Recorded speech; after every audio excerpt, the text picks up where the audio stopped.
Екі не одан да көп түбірден құралған сөздерді біріккен сөз деп атайды. Бұлар бірігіп жазылады.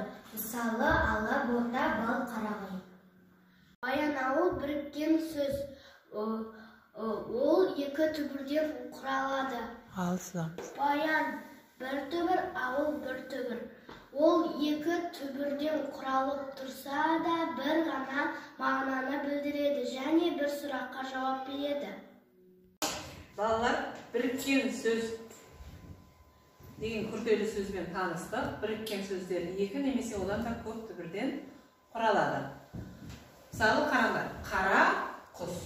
Екі түбірден тұр, ол екеуі бірігіп, қара құсты білдіреді. Бұл құстың аты. Ал енді біріккен сөздер құрамына енген тұлғалар сақталып отырады. Екі түбір қосылып жазылса да, ешқандай әріп өзгеріссіз жазылады. Қара, құс, баспа, сөз.